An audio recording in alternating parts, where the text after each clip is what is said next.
Got a dopamine rush, got a major league crush when you're next to me. Got my heart upon my sleeve, can I hide the way I feel when you're next to me, girl? Got the kick in every move and I fought it's like a fool for you. Hola, ¿qué tal? Muy buen martes 20 de abril del 2021. Soy Aaron Puente, soy psiquiatra, psicoterapeuta. Bienvenido a mi podcast, por si no me habías escuchado. Estamos en Monterrey, Nuevo León, México. Y esta semana te quiero compartir un programa que grabamos el día de ayer, 19 de abril, lunes por la noche, en mi página de Facebook que se llama psiquiatriaintegral.com.mx. Ahí los lunes por la noche hacemos lo que le he llamado una plática entre colegas. Generalmente me acompaña el doctor Marco Díaz, que es neurólogo. Me acompaña también el doctor Rogelio López, que es oncólogo. Y está tu servidor durante el programa, que es en vivo. Y hablamos de temas diversos de salud mental y también de otras especialidades. El interés mío de presentarte este programa es porque el tema estuvo muy interesante, no tiene desperdicio, es un programa un poquito largo. El día de ayer hablamos de Parkinson en conmemoración de lo que es el Día Mundial de Parkinson, que se celebra el 11 de abril a nivel mundial. Es un día instituido por la OMS, aparentemente desde 1997, por la relevancia que tiene este padecimiento a nivel mundial.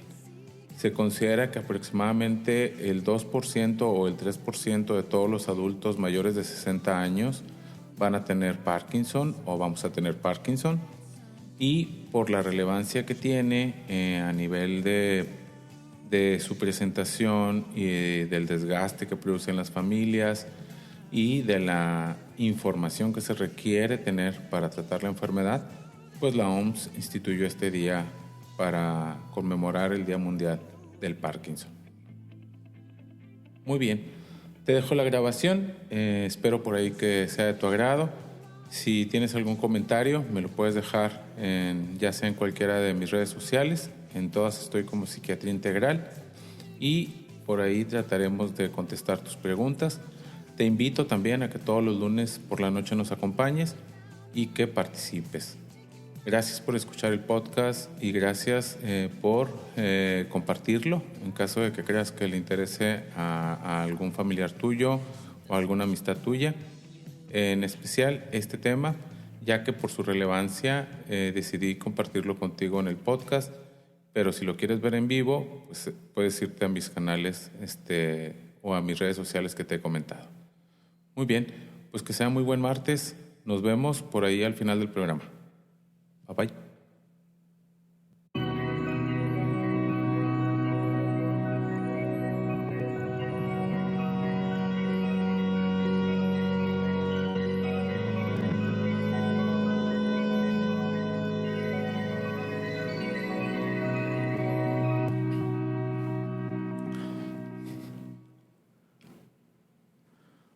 Hola, muy buenas noches.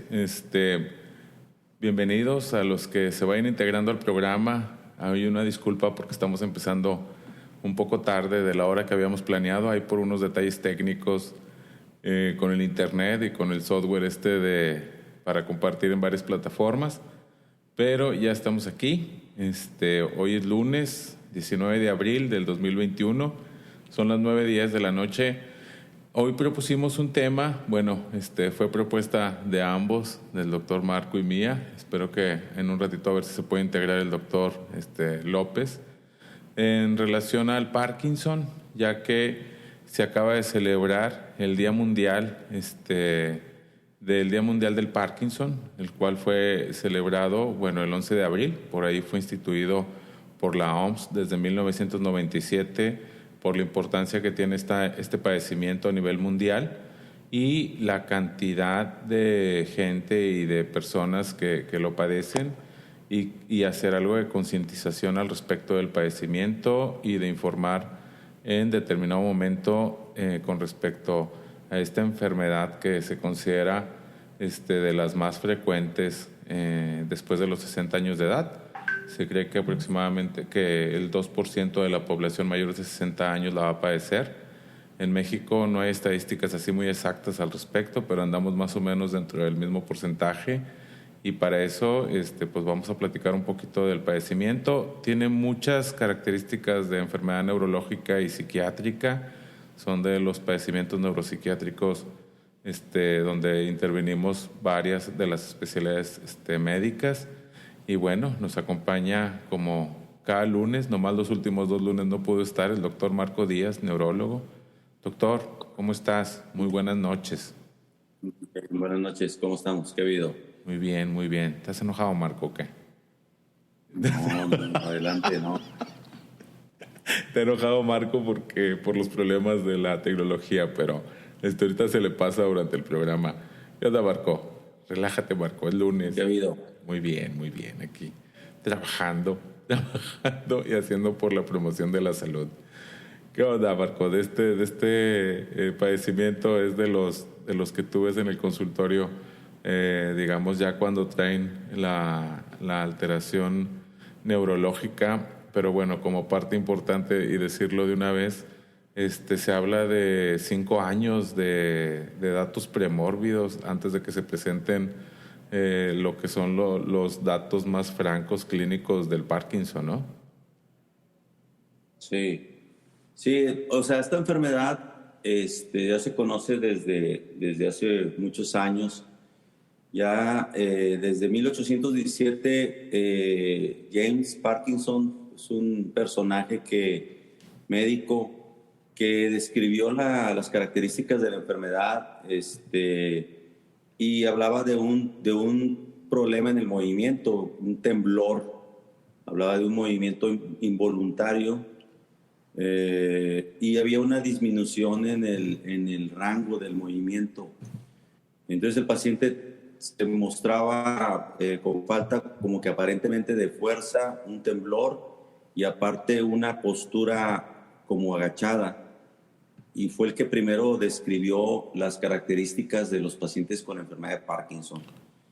Como tú estabas mencionando, o sea, un porcentaje de pacientes, hay un rango de edad de más o menos entre los 45 y los 70 años de edad, pero se habla de que a partir de un pico de entre una edad de inicio, como en la sexta década de la vida, es una enfermedad considerada degenerativa que está asociada a una alteración a nivel de los ganglios basales, que es una parte del cerebro que está, digamos, que en el centro y en la parte más profunda del cerebro, y donde no hay una formación de una sustancia que se llama dopamina.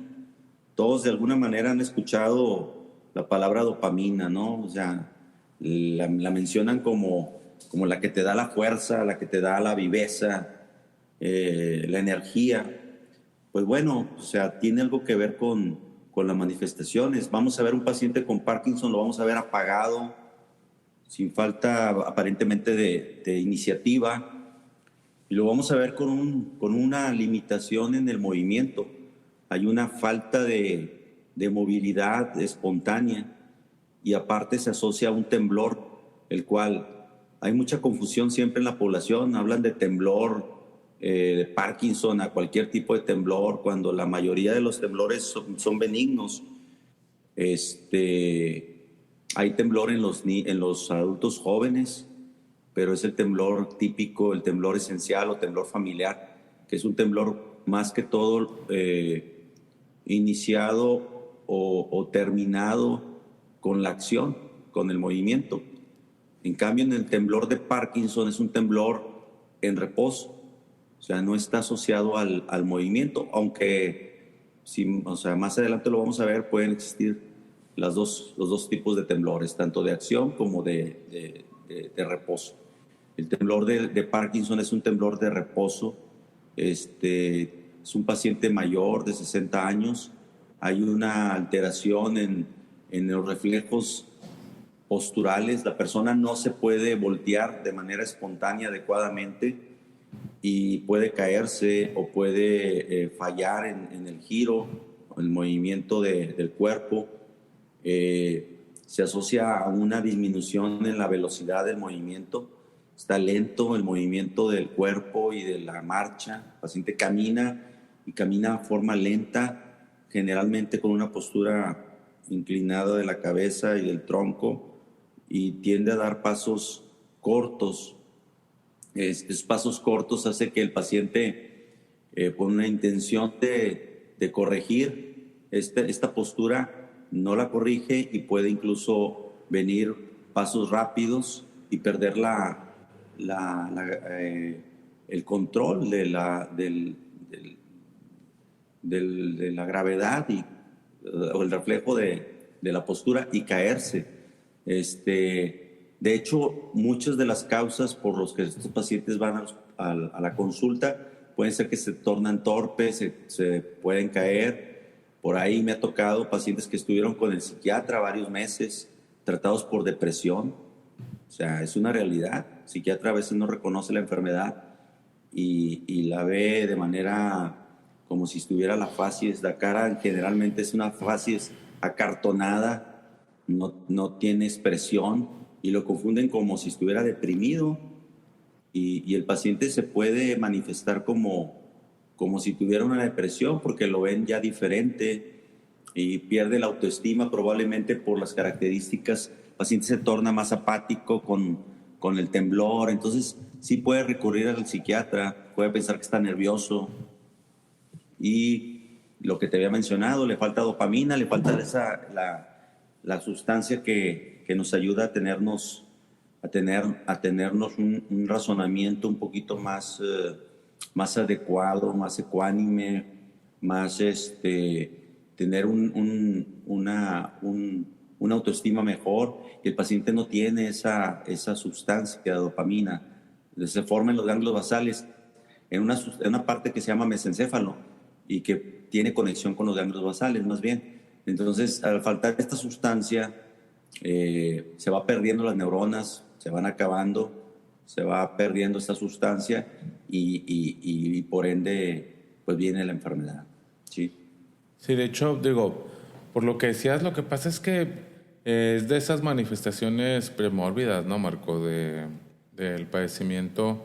Digo, fuera de que sí es cierto, como que tenemos que tener el entrenamiento y obviamente los conocimientos ahí en relación a cuestiones neurológicas para identificar si está empezando algún tipo de trastorno distinto al puramente depresivo, pero pues son pacientes que digo, y bien lo describe también la literatura, en muchas ocasiones no se identifica el dato de un Parkinson, amén de que en algún momento se pensó que tanto tiene que ver la depresión o si se presenta antes o durante o después de que se hace el diagnóstico propiamente de Parkinson, ¿no?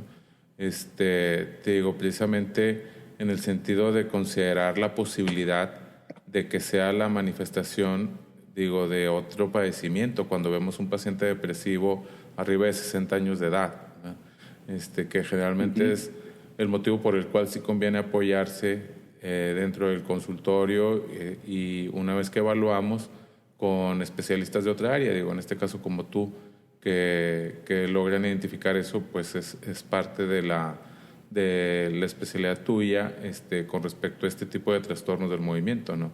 Pero a ti te ha llegado a pasar también ver pacientes deprimidos, Marco, que después abren un padecimiento tipo Parkinson, o sea, al revés, no de que los veas ya con la alteración del movimiento. Fíjate que como en demencias como de tipo Alzheimer no me toca así tan frecuente considerar la depresión como una parte o un fenómeno asociado previamente a la enfermedad. No me ha tocado, pero bueno, en algunos casos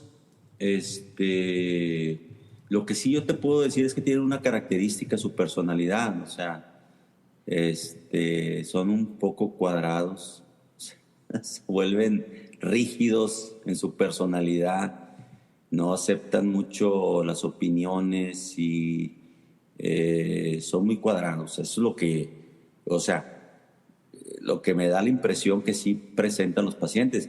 Y está asociado, yo creo que es como un fenómeno, un epifenómeno, se puede decir, ¿cómo consideramos? De la enfermedad. O sea, está tan rígida la personalidad como su postura, su rigidez corporal para el movimiento espontáneo. Como acartonados, que no dices, sé. ¿o qué? Sí, acartonado. Entonces, yo pienso que más que un problema de depresión es la personalidad del sujeto, ¿no? Previamente. Yo creo que no se hacen los estudios necesarios de investigación al respecto, pero debería de haber ya algo, ¿no? Por ahí en la literatura. O si no, pues nunca es tarde para hacerlo. Como tú dices, como una personalidad premórbida, así específica. Premórbida. Sí. No, sí, digo, dentro de lo que leí por ahí en relación a esto y lo que hemos visto, pues de hecho, inclusive las escalas, ¿no? Para la escalimetría ahí para identificar síntomas de ansiedad, de depresión. Se duda con si usar las Hamilton o las Beck, pero son las mismas que usamos acá en el consultorio para pacientes que simplemente tienen un trastorno depresivo. Pregunten la edad mínima en la que puede empezar. Mira, ¿quién habla? ¿Quién pregunta? Daniela Leza. Daniela Leza. Mira, Dani, la verdad es que se puede presentar en sujetos sanos, 20 años, 25, pero sería ya un Parkinson a veces familiar. Cuando se presenta de manera muy temprana es probablemente un Parkinson familiar y puede haber varias personas en la misma familia. No es lo común, como en la mayoría de las enfermedades neurológicas adquiridas por cuestiones ambientales o por cuestiones degenerativos, no se presenta en edad temprana, o sea, y no tiene origen genético. Es rara, es poco, no es raro, pero tampoco es poco frecuente, vaya, la forma hereditaria o familiar del Parkinson. Generalmente, Dani, se presenta en edades mayores. Cuando se presenta un temblor a esa edad, de los 20, 25 años, 30 inclusive, o 40, vaya, si hablamos o sea, un joven para desarrollar una enfermedad degenerativa, hay otras enfermedades, ¿verdad? Huntington, que es también una degenerativa, que se presenta en más jóvenes. Pero, por ejemplo, en Parkinson, si ves un temblor en un paciente joven, tienes que descartar otras posibilidades, Daniela. No es Parkinson. En un paciente joven tiene que ser un temblor o farmacológico o esencial. Ahí Aarón debe darte mis datos, chingados. Yo soy el doctor Marco Díaz, mi teléfono es el 81 27 18 91 18. Y háblame, Daniela, por si tienes dudas, ¿sí? Ese es el teléfono de mi consultorio, 81 27 18 91 18. Entonces, disculpa la interrupción, pero quería contestar de una vez la pregunta de Daniela. No, digo, y está bien porque podemos ir hablando del tema y contestando lo que nos vayan preguntando sin problema. Pero digo, es el porcentaje menor de 50 años es muy bajo, Marco, ¿no? Muy bajo. ¿Qué? Sí, lo que pasa es que ahí abarca un porcentaje de población entre estas edades porque aparecen el Parkinson familiar. Sí me ha tocado, me estoy atendiendo, por ejemplo, un paciente como que empezó la enfermedad como a los 50 años. O sea, me ha tocado ver pacientes de 40 años, por ejemplo, adquirido, no familiar. Sí es cierto, sí puede aparecer, pero no es lo común. Sí me gustaría que eso lo tuviéramos en mente. Siempre cuando una enfermedad se sale del rango típico de edad, tienes que abrir tu abanico de diagnóstico, o sea, no quedarte con un solo diagnóstico, y hacer una investigación, primero el examen clínico, el examen del paciente, y luego ya después abordamos si tiene toda la triada. La triada es los 3 datos principales de Parkinson, que es rigidez, temblor y bradicinesia. Bradicinesia es una lentificación en el movimiento corporal, ¿verdad? En este caso de los movimientos corporales, los brazos, el tronco inclusive, el girarse, se torna lento.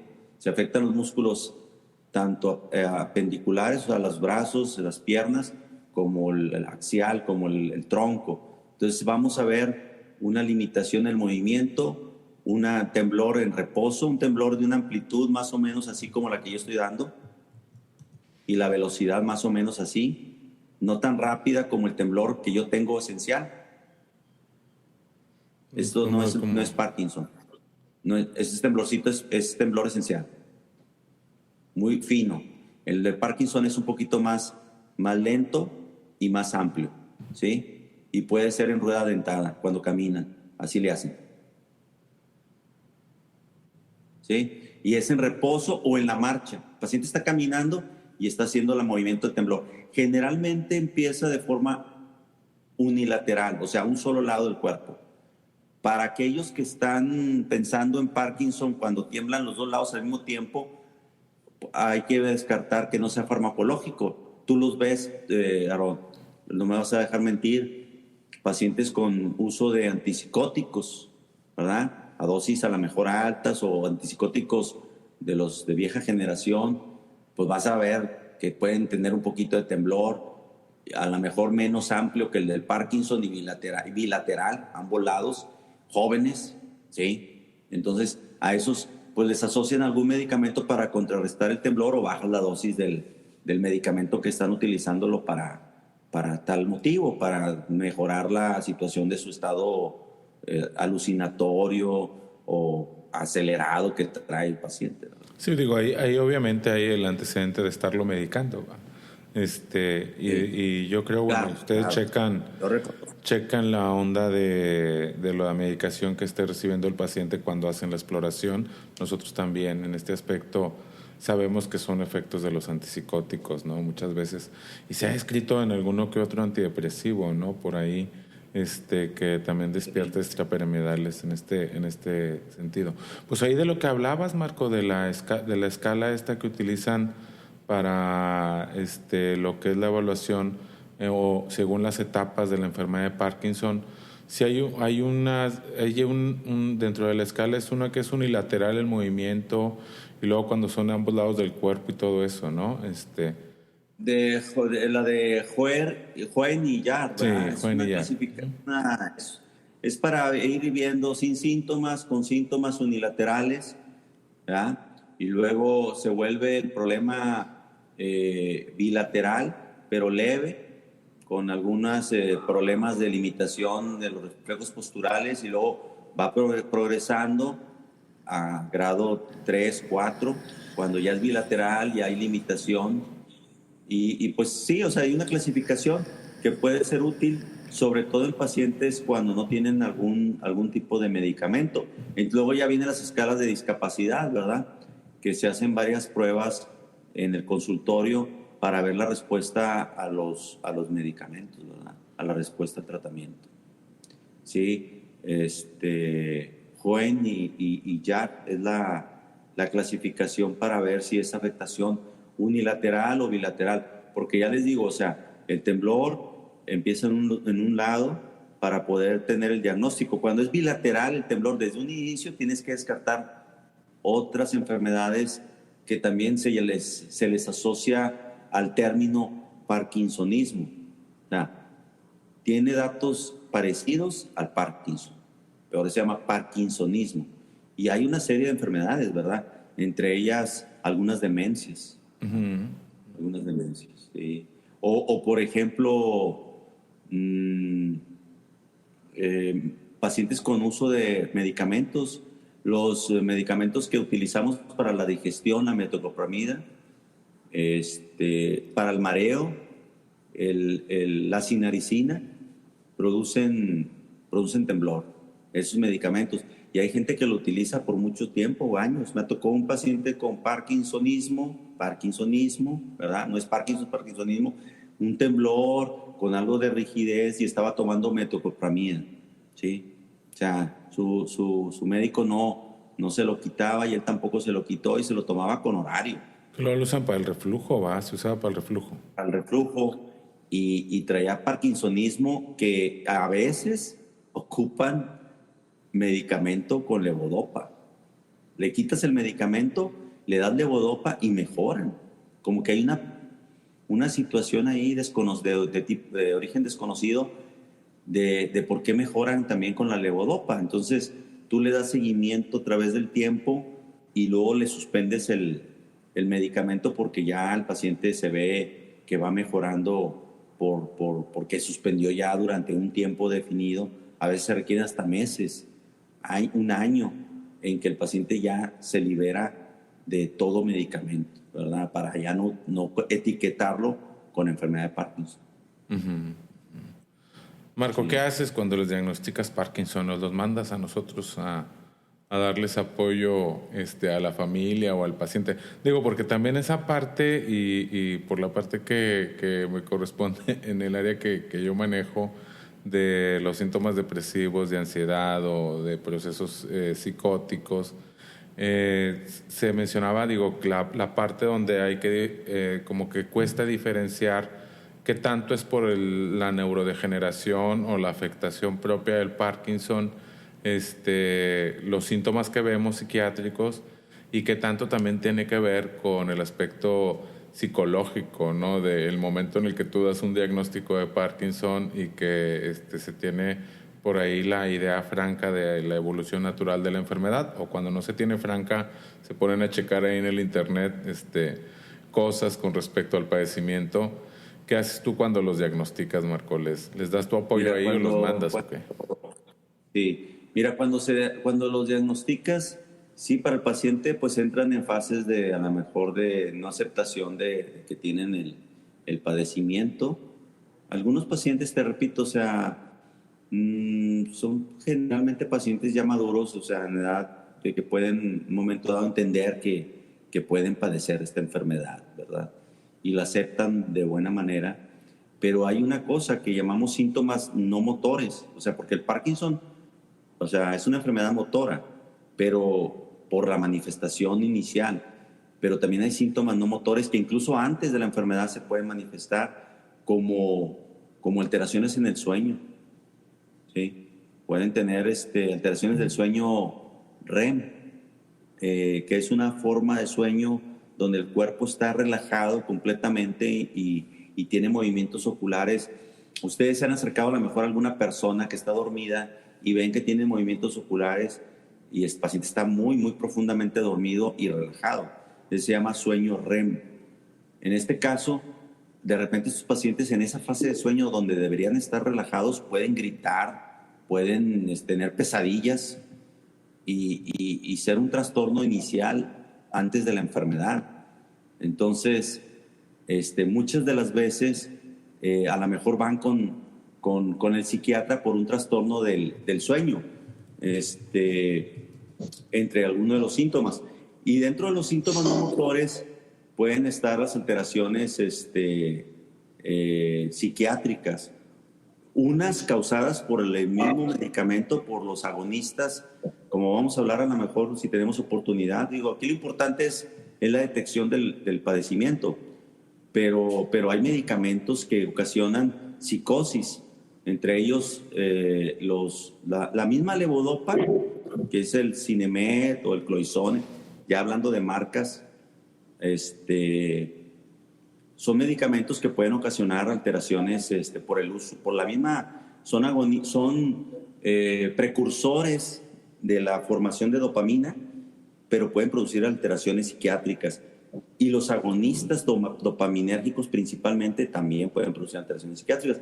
Pues a veces sí nos vemos en la necesidad de pedir apoyo para poder atender esos casos. No es tan común como la depresión que se asocia a la epilepsia o al Alzheimer en donde a veces sí pedimos demasiado apoyo por parte de psiquiatría, yo pienso. En este caso, sí nos vemos como que a veces preocupados más por el uso de medicamentos, por la alteración psiquiátrica relacionada a los fármacos, pero a veces nos olvidamos de que a lo mejor nos puede ser gran apoyo la intervención por parte del psiquiatra. Mira, ahí nomás déjame, le doy la bienvenida al doctor López, que también, yo creo que ahí por trabajo también se atrasó. No sé si me equivoco, doctor López. Bienvenido, doctor. Muchas gracias, buenas noches. No va saliendo de ninguna cantina.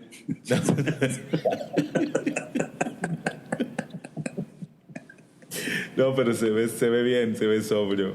No, es que el doctor López Rock, que yo lo aprecio mucho desde hace muchos años, fuimos compañeros de residencia junto con el doctor Aarón, y íbamos y jugábamos billar y nos aventábamos una molestia que cada vez que perdía alguno de los tres. Iban a perder ustedes generalmente, ¿no? Oh, bueno, doctor López, estábamos hablando de Parkinson, ya habíamos hablado de que vamos a platicar de este tema hoy, y precisamente estábamos hablando de lo que dice Marco ahorita, que creo que si alcanzaste a escuchar, y es cierto, yo recibo más pacientes de él referidos para apoyo y manejo conjunto, pacientes con epilepsia o con Alzheimer o con alguna otra condición que Parkinson, porque digo, ahorita yo lo que entendía que decía Marco, y no sé si sea por eso también, que mucho es una condición que puede ser producto en ocasiones del mismo tratamiento, Marco, ¿no? No sé si eso te referías. Y el medicamento, los fármacos producen con el tiempo, pero también hay una demencia asociada a la enfermedad de Parkinson, o sea. Sí, no, y la depresión está descrita 6 veces más probable en un paciente con enfermedad de Parkinson que en la población general, ¿verdad? De hecho, por ahí hay varios estudios que hablan de los trastornos psiquiátricos de hasta un 40, 50, hasta 60 y tantos % de presentación en el paciente con Parkinson, tanto de ansiedad, fobias, aspectos de ataques de pánico, algunos cuantos con TOC, también circunstancias que tienen que ver con síntomas o de orientación depresiva, desde una depresión leve hasta la distimia, ¿verdad? O trastornos distímicos ahí Oye, Ron, ¿tú consideras que tal vez nosotros los neurólogos estamos enviando pocos pacientes para la atención de la depresión asociada o a la ansiedad? Sí. Te lo digo porque es muy probable que esté sucediendo esto, ¿eh? No, digo, pues lo que pasa es que los fármacos que nosotros manejamos también son de manejo de neurología, o sea, en el sentido de estos padecimientos, ¿no? Digo, acuérdate, por ejemplo, los antidepresivos en Estados Unidos, por decirlo así, nosotros sabemos, inclusive muchos ansiolíticos, el 70% no son recetados por psiquiatras, son recetados por los médicos familiares u otras especialidades como neurología también, que son del manejo del médico en general, ¿verdad? Pero no sé si esos pacientes, por la característica del paciente, no los refieren ustedes. Yo creo que se meten a hacer el manejo y no está mal. Sí. Pero probablemente la referencia a ese tipo de pacientes haya algo que les produzca como que esa dificultad para referirlo o esa resistencia a referirlo. Bueno, me hace a mí pensar eso, ¿no? Porque es la depresión atípica, ¿no? La depresión es la depresión que a veces no detectamos por las características a lo mejor diferentes, ¿no? De la depresión que vemos en un paciente sin este padecimiento, ¿no? O sea, como que es una depresión muy propia del paciente neurológico con Parkinson, ¿va? Doctor López, no sé si quieres participar. Sí, estaba escuchando un poquito. Sí, leíste. Saqué mis artículos de 1975. No seas mentirosa, güey. Si te encanta leer. En el 2021, pues como que no ha cambiado mucho. No, de hecho, desde 1817 más o menos se presenta igual la enfermedad. Pobre de Marco, man. Le dije, no, hombre, yo voy a sacar mis libros, de esos libros viejos de que ya están ya empolvados y todo. Y te das cuenta que lamentablemente no ha cambiado mucho. Otro aspecto muy interesante que estaba hablando el doctor Díaz es de la fase premotora de la enfermedad de Parkinson. No sé si pueda, doctor Díaz, ahondar un poquito más acerca de eso y explicarnos un poquito acerca de la fisiopatología, o sea, ¿por qué esas alteraciones del sueño se presentan en la fase premotora? ¿Y qué porcentaje? Por ejemplo, Se fue el sonido. Ahí como que se te fue un poquito el audio. Se te fue el sonido. Sí. ¿El sonambulismo es un pródromo de Parkinson? Fíjate que más que el sonambulismo es el trastorno del sueño REM. El paciente que grita súbitamente o tiene alguna alteración del sueño. Otro es el olfato. O sea, el paciente empieza a perder el sentido del olfato y obviamente del gusto. Amén de COVID, ¿verdad? Sí, hablando precisamente en relación al COVID. Hay una alteración a nivel de las neuronas del rinencéfalo, probablemente desde un inicio. Está involucrado el sistema inclusive digestivo. Hay una alteración aparentemente de lo que es el intestino-cerebro. Ya ves que hay una comunicación interesante. Y se habla desde la alimentación, como que puede haber algunas alteraciones desde un principio que no son detectadas todavía de forma objetiva en los estudios de investigación que están haciendo, pero pues una enfermedad se pudiera decir que a lo mejor hasta multisistémica, y a lo mejor nos estamos limitando al mesencéfalo como parte del inicio donde hay una degeneración de la sustancia nigra a nivel del mesencéfalo. Pero a lo mejor están incluidos otros aspectos, o sea, que no se ha tomado como papel también de importancia, ¿verdad? Por lo que dices, o sea, ¿qué tiene que ver la calidad del sueño con el desarrollo de la misma enfermedad, ¿verdad? Uh-huh. Y a nivel gastrointestinal, ¿cómo podrías tú decir que se manifiesta? ¿O que se puede manifestar como...? Te digo por el hecho de que sustancias como la serotonina se empiezan a absorber a nivel, o sea, tiene un papel a nivel del lumen intestinal, la serotonina, y gran parte de los alimentos que no tienen la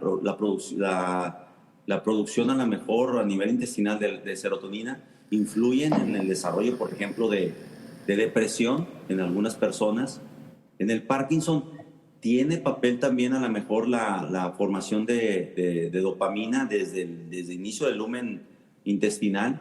Entonces, pues son ahorita apenas esbozos de que se está buscando otras vías de inicio de la enfermedad, que se consideran no solamente degenerativas, sino a lo mejor de inicio inflamatorio, ¿verdad? Como el Alzheimer, por ejemplo, se habla de un proceso inflamatorio también. Se utilizan a veces medicamentos como la atorvastatina o antiinflamatorios no esteroideos, para ver si de alguna manera con el uso crónico disminuye la posibilidad de desarrollar estas enfermedades que ya finalmente se consideran de tipo degenerativo. Sí, muy interesante. Sí, ¿qué más leíste, doctor López? Los factores neurotróficos, de inmunomoduladores y todo eso. Anda muy clavado, Rogelio. Es que... ¿Mandé? Rogelio, andas muy clavado. ¿Con quién o con qué? A ver, estábamos hablando del uso de medicamentos, ¿verdad? Sí, de hecho, por lo que hablábamos ahorita de neurología, psiquiatría y todo, Por ahí Daniela Leza te hizo un comentario, Marco, que dice que su neurólogo le insistió mucho en que fuera con el psiquiatra para apoyarse. O sea, sí, digo, sí nos apoyamos entre las especialidades en este padecimiento, sobre todo, digo, cuando se mezclan tantos síntomas en base del mismo deterioro que produce la enfermedad. Pero hablábamos como que en especial, así como que nos refieren más de otras patologías, pero sí solemos apoyarnos en el manejo, ¿no? Ahorita comentaba alguien ahí que tiene esclerosis múltiple. Uh-huh. Así es, Daniela. Tiene diagnóstico persona y que su médico le recomendó ir al psiquiatra. Insistió mucho en ir con el psiquiatra para atenderlo pues es lo que tú mencionas, ¿verdad? Que algunas enfermedades, fíjate, y yo pienso que el paciente con Parkinson es como un paciente adulto mayor, ya muchos de ellos, es el fenómeno que pasa con el adulto mayor que no es atendido de depresión de manera adecuada. O sea, está deprimido, ahí lo tenemos, con su postura indiferente, muy abnegado, está en su macho de que está deprimido, pero él es valiente y muchas veces no se atiende con el psiquiatra. O sea, no sé si es un fenómeno relacionado a lo mismo, que es un paciente adulto, el paciente que tiene Parkinson y no se atiende. Y a lo mejor trae una depresión también asociada. No sé si estés de acuerdo conmigo, Aaron. ¿Qué tantos pacientes ves jóvenes y qué tantos pacientes ves adultos con depresión? Ves muchos más jóvenes, ¿no? Sí, digo, sobre todo, y yo creo que por eso estas campañas de concientización, que también tienen esa finalidad, cuando se determina un día, especialmente para un padecimiento, de hacer conciencia de que existe y de que puede ser parte de otra patología lo que estás viendo, y sobre todo en gente, digo, mayor de edad, por lo que dices, y que se considera que por eso muchas veces no se diagnostica, que a veces se considera que es normal, ¿no? Que es normal cierto comportamiento o ciertas conductas después de cierta edad, ¿no? Cuando sabemos que lo normal vendría siendo que después de los 60, de los 70 años, pues la gente siga teniendo la capacidad de disfrutar de las cosas, de disfrutar de una pareja, de una buena vida sexual. De relaciones sexuales. Claro, o sea, seguir teniendo... de tu vida una vida top. Así es. Sí, ¿no? Y no quiere decir que porque ya llegaste a esa edad ya es normal que estés deprimido, ¿va? Pero, digo, sí existe eso también entre nosotros como médicos, ¿no? O lo ven y dicen, no, pues es que ya tiene 80 años, pero pues ¿qué tiene? Digo, no por eso tiene que estar deprimido, ¿verdad? Y no por eso tiene que ser apático, no por eso tiene que ser desganado, no por eso no puede tener hobbies, no, se tiene que considerar la posibilidad diagnóstica. Sí, yo creo que aquí el problema es de que la gente ve lo anormal como normal y que considera de que, acepta y asume de que tiene el diagnóstico de enfermedad de Parkinson, y que considera que está vinculado el comportamiento anormal que forma parte de la enfermedad. Y pues aquí, como lo que menciona el doctor Díaz, que sí hay ciertos componentes encefálicos, pero pues lo primero que uno debe de pensar es de que está pasando obviamente por un trastorno depresivo, y son enfermedades de que pues desde el punto de vista social, desde el punto de vista familiar, pues te van a subir, quieras que no, en una depresión, sobre todo en las fases iniciales de la enfermedad, ¿no? Cuando empiezas con los movimientos anormales, tienes que,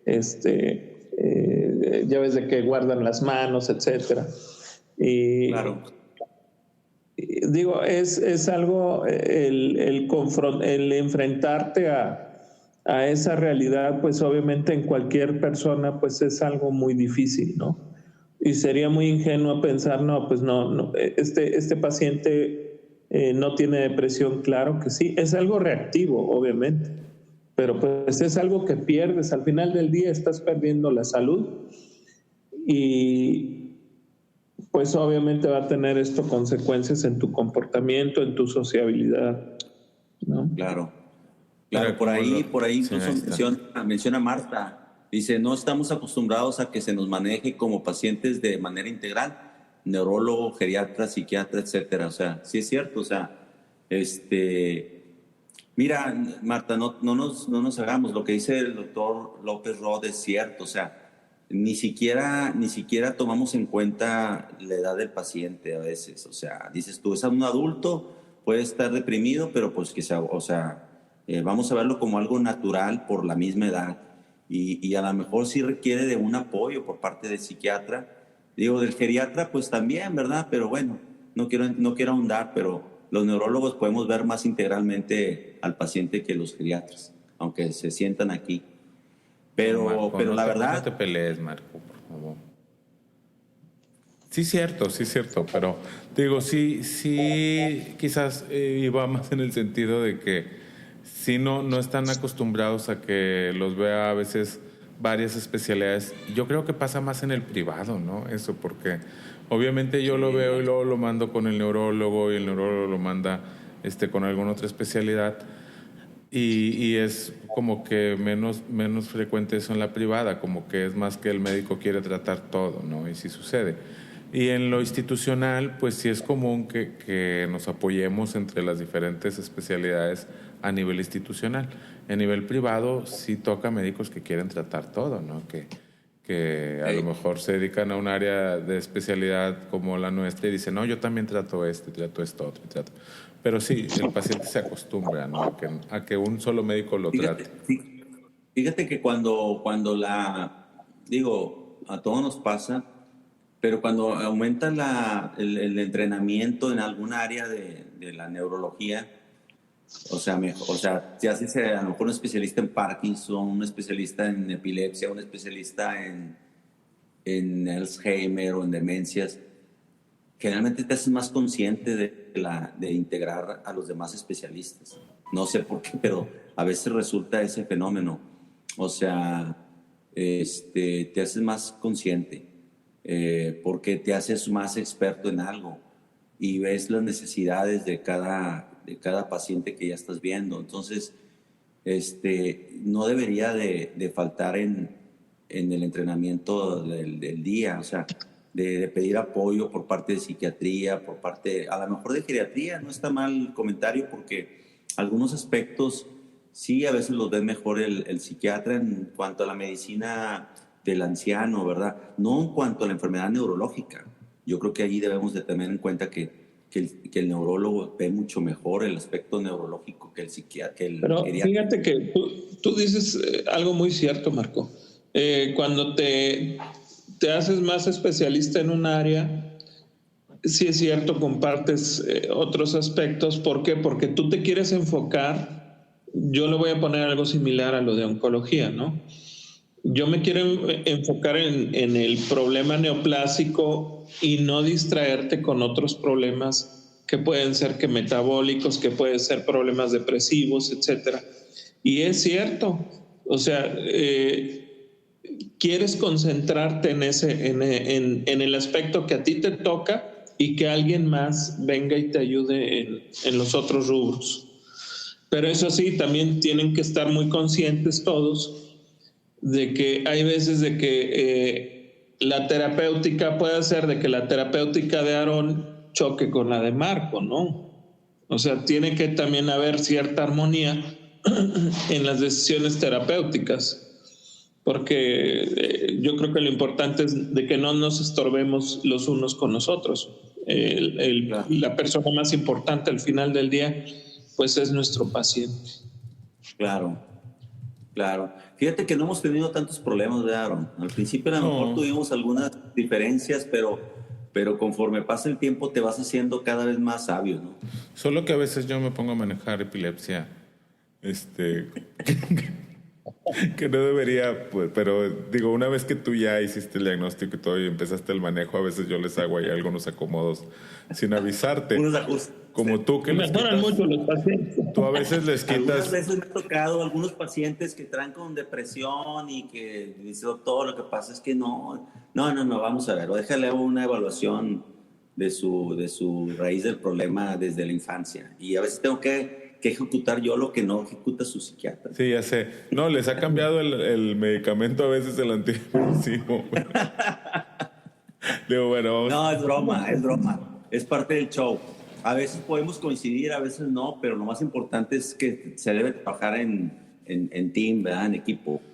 Marco, Parkinson, Marco, ándale, vamos así nada más, ya ya hablamos más o menos del diagnóstico y el conflicto que pudiera existir para tratamiento, que sí, pues debe ser El cuadro clínico, multidisciplinario. El cuadro clínico es crónico, ¿no? Nunca va a ser Parkinson un paciente que tiene manifestaciones del temblor, de la rigidez, que sean de un momento a otro. O sea, esto se va desarrollando gradualmente. El paciente se Marco. torna... Oye, nada más hacer un paréntesis, ¿no? Para la raza. Sí.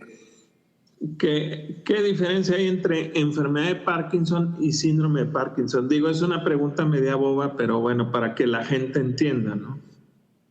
El síndrome de Parkinson es hablar algo... El síndrome parkinsónico es hablar sobre algo muy, muy general.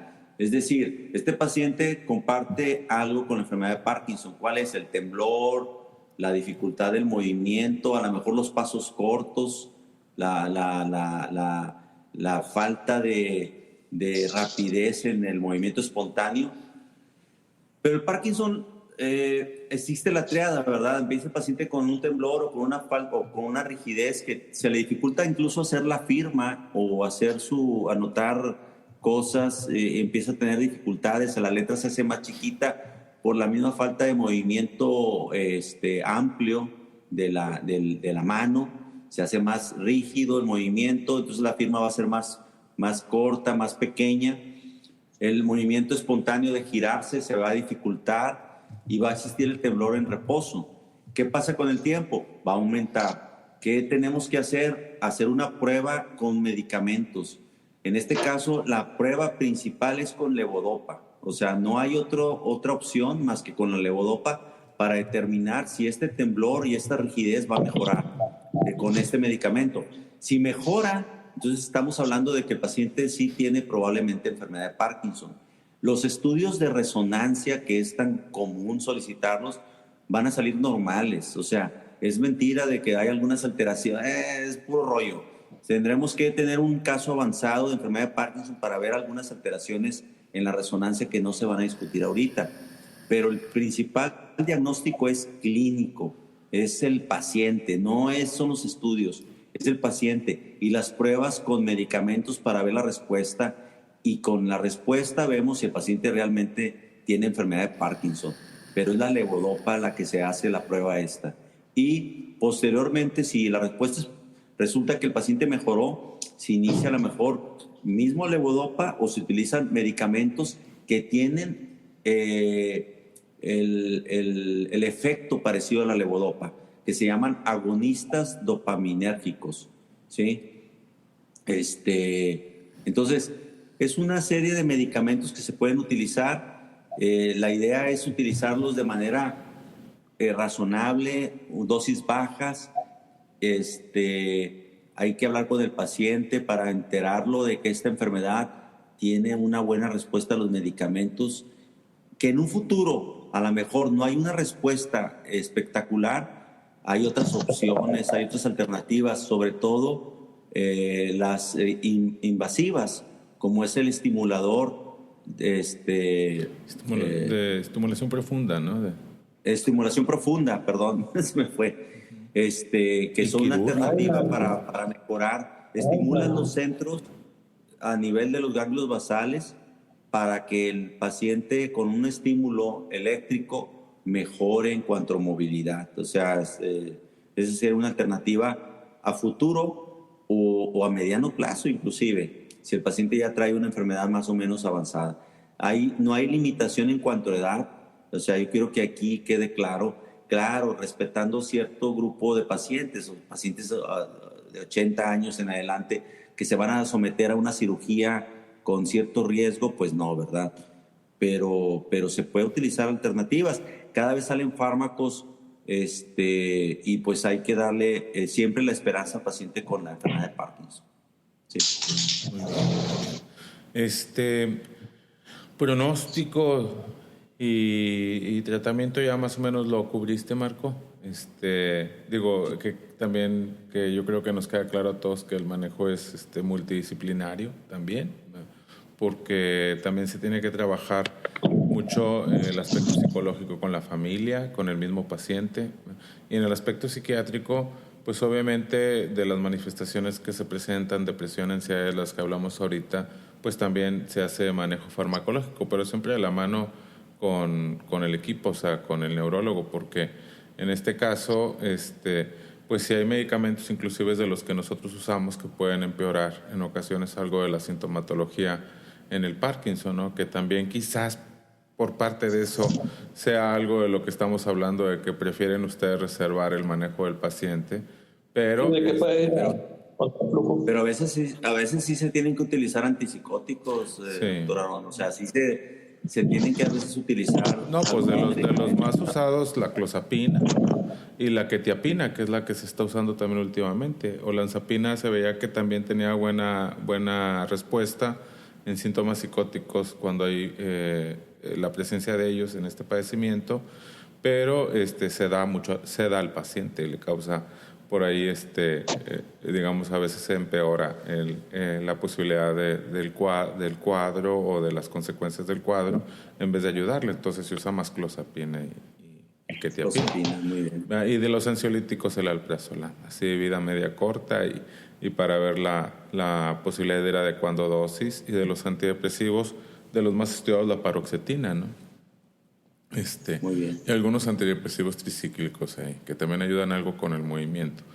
Pero, pues bueno, sí, yo creo que nomás que quede así como que es algo que se debe hacer en conjunto, pero sí creo esa parte también, Marco, que yo creo que ustedes lo reservan en el manejo por esas características que decías tú ahorita, de que muchos psiquiatras no estamos entrenados adecuadamente en detectar o en manejar este padecimiento, nada más los que vamos como que haciendo un área de expertise a veces personal, pero no tenemos así como un entrenamiento específico, ¿verdad? Yo creo para el manejo de las alteraciones psiquiátricas del Parkinson, a menos de que en determinado momento pues se oriente uno a entrenarse al respecto. No, pero la realidad es que también nosotros a veces no, como lo que estábamos mencionando, ¿verdad? Que el paciente a lo mejor está con una depresión asociada o no a la enfermedad, o reactiva, como dice López, de que tuviera algún problema relacionado al conocimiento de la enfermedad, y que el paciente se angustia, y a veces sí es importante la evaluación psiquiátrica, y a veces no hacemos eso. Son díscolos, díscolos. Sí. Se los quedan. Así es. Oye, hay un comentario ahí, yo creo que hablan de los periodos on y off y esa onda, ¿no? Dice, doctor, la levodopa llega el momento en que ya no tiene efecto después de un tiempo. Dice Marta Patti Rubio. O sea, no es que no tenga efecto, es que tiene una toxicidad con el tiempo. O sea, al contrario, provoca efectos secundarios la levodopa. El paciente se torna pues muy psiquiátrico, muy neuropsiquiátrico. Se vuelve a veces agresivo, hipersexual. El paciente se puede poner hipersexual por la levodopa. Acuérdense que la dopamina es una sustancia, es un neurotransmisor pues de rasgos que, digamos, excitatorios, ¿no? Se puede volver el paciente maníaco, puede hacer cosas como apostar, meterse a las apuestas. O sea, es un tema, todo lo que son los efectos secundarios de la dopamina. Lo que pasa es que con el tiempo ya no hay suficientes receptores tampoco para dopamina. Entonces la dopamina actúa de manera inadecuada posteriormente. No es que no haga efecto, al contrario, hace un efecto de más. Ya la enfermedad, ya la rigidez ya no va a poder ser compensada. Pero ese es un pronóstico que es, no quiero que la gente se quede con el aspecto de que ya no hay opciones terapéuticas. Sigue lo que es el estimulador profundo, que puede ser una alternativa cuando el paciente ya no responda de manera adecuada a la levodopa. ¿Sí? Siempre hay que darle la esperanza al paciente. Y yo creo que no está mal. ¿Sí? No existiera el avance en la medicina si no optamos por tener esperanza sobre la enfermedad. ¿Verdad? Marco, una duda. Cuando sucede ese fenómeno en donde los receptores están totalmente ocupados o sobresaturados, ¿es válido hacer de repente alguna pausa de tratamiento o tú qué piensas? Bajas la dosis. Bajas la dosis, utilizas herramientas que a veces que no queremos aceptar, que el paciente utiliza andador, que utilice a veces silla de ruedas y que tomemos una actitud de la enfermedad donde el psiquiatra ahí sí nos tiene que apoyar tanto al médico como al paciente. Porque a veces nos resistimos a entender que el problema se radica en nuestra terquedad de no explicar al paciente que es una enfermedad crónica y sí es progresiva, ¿verdad? Sí es progresiva, pero pues bueno, o sea, tenemos que tener en mente que también que hay otras alternativas no farmacológicas, ¿verdad? Por ahí hay el uso de también cannabinoides o cannabis para algunos casos de rigidez o de la misma enfermedad, ¿verdad? O sea, hay opciones terapéuticas, hay alternativas, hay procedimientos quirúrgicos y que eso hay que entenderlo. Pero sí vamos de la mano del psiquiatra porque en cierto grado de la enfermedad, cuando ya vemos que la situación a veces se torna difícil, sobre todo para el familiar, pues sí, a lo mejor requerimos del apoyo del psiquiatra. En este caso. Pues como todas las enfermedades, digamos, degenerativas, ¿verdad? Ahí, todo el fenómeno familiar y de pareja. Y, digo, en algún momento hablábamos también de eso con los padecimientos que ve Rogelio. Ese componente nunca hay que olvidarlo, ¿verdad? Sí. Muy bien. Pues ya andamos casi sobre el tiempo. Hay un comentario ahí más de Selene. Selene, bienvenida. Dice: ¿creen que los cuidadores a domicilio o en asilos tengan conocimientos adecuados para el cuidado de estos pacientes? A ver, Marco. Pues... El geriatra, ahora sí, Marco. Que los entrene el geriatra. ¿Ok? Pues mira, pues ¿qué requiere un paciente? O sea, aparte del manejo de ciertas cosas como son fármacos. Si tiene el apoyo por parte de un personal humano que va a revisar todos los aspectos emocionales, siempre ayudan, pero sí es importante conocer el uso de fármacos en enfermedad de Parkinson. A lo mejor no todos tienen el entrenamiento. O sea, lo ideal es que sea apoyado por un neurólogo, siempre todo centro geriátrico siempre debe ser apoyado por un neurólogo. Es mi punto de vista. Le digo eso en serio a los geriatras. Pónganse humildes. Vean que la verdad, el entrenamiento de neurología no es de 1 año, ni es de medicina interna. Son 3 años. Entonces, sí debemos de abrirnos y entender que un problema neurológico es neurológico. No porque veo un viejito voy a dominar los problemas neurológicos. Sí requieren de un entrenamiento a veces especial. ¿Sí? Entonces, eso quiero hacer ese paréntesis a la persona que preguntó. Sí, fue Selene. Sí, Selene. Muy bien. Bueno, algo más antes de irnos, Marco, ya para descansar. Doctor López, algo para cerrar. Bueno, ahorita nos vamos y nos echamos unos tequilas. Un billarcito. bueno, yo lo que les quisiera ahondar un poquito en la pregunta que le hice al doctor Díaz acerca de los diagnósticos diferenciales de un síndrome de Parkinson o una enfermedad de Parkinson. Porque en algunos padecimientos se utilizan ciertos fármacos que te van a generar un síndrome de Parkinson y no es una enfermedad de Parkinson. Y eso sí es importante mencionarlo porque la gente se angustia, ¿ok? Y sobre todo la gente que está leída, de que está instruida y que empieza a notar ciertos movimientos anormales o rigidez.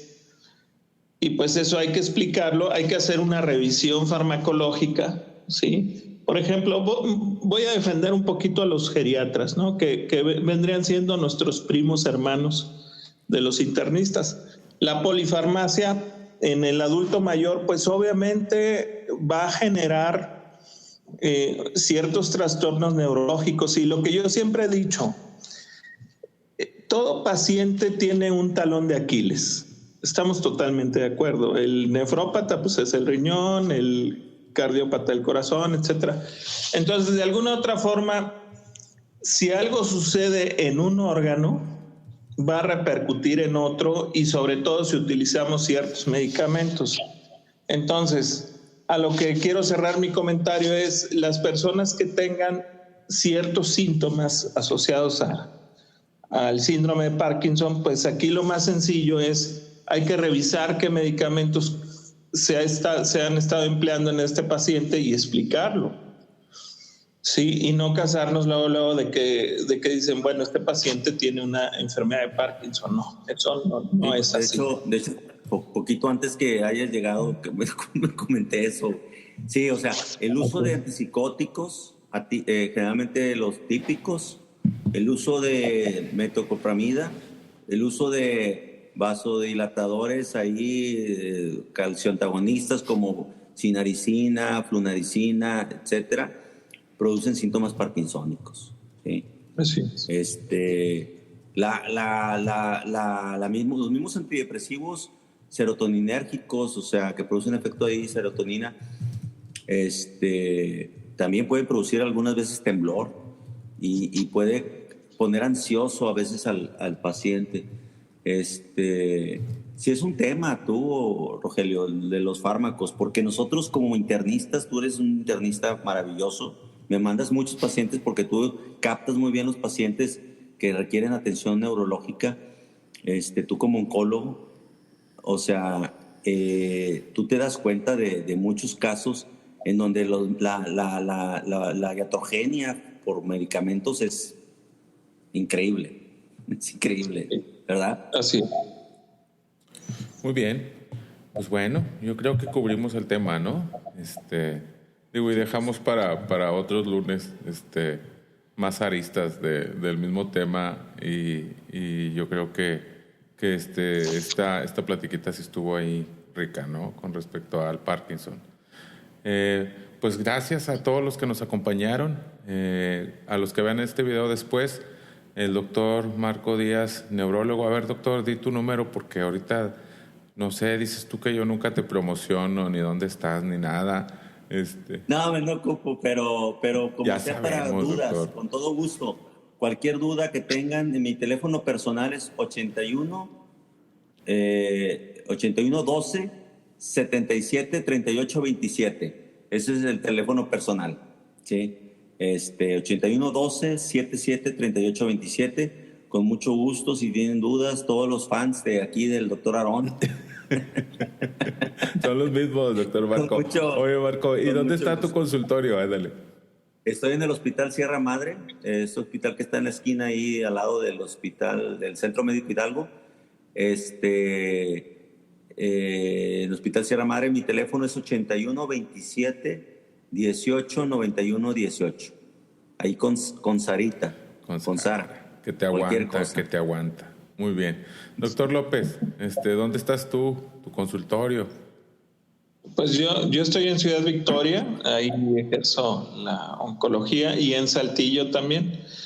Mi teléfono personal es 834-1316-742. 834-1316. 742. 742. Muy bien, muy bien. 742. Muy bien. Y si no, de todas formas voy a dejar sus datos aquí en la descripción del video, muchachos. Pues muy bien. Bueno, pues nos vemos por acá el próximo lunes. Gracias por estar.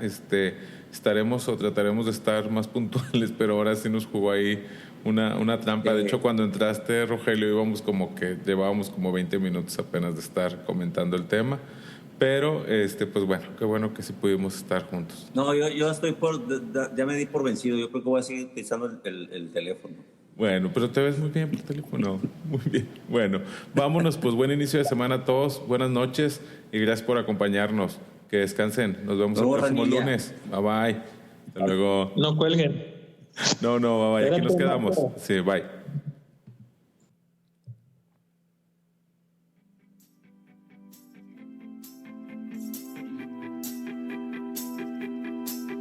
Got a dopamine rush, got a major league crush when you're next to me. Pues bueno, así fue como se dio el programa ayer. A todos los que les interesa el tema, los invito a que nos contacten por nuestras redes, ya sea al doctor Marco Díaz o al doctor López o a tu servidor, doctor Aaron Puente, para poder resolver tus dudas. Igual, si es necesario consultar, te invito a que lo hagas. Como ves, un tema muy interesante, un tema que nos deja muy claro que el trastorno pertenece al grupo de enfermedades neuropsiquiátricas que requieren el manejo multidisciplinario. Igual te invito nuevamente a que todos los lunes por la noche nos acompañes en los programas en vivo y si no, pues bueno, que si tienes la oportunidad de verlo ya que está grabado, se queda ahí en la página en Facebook, psiquiatriaintegral.com.mx.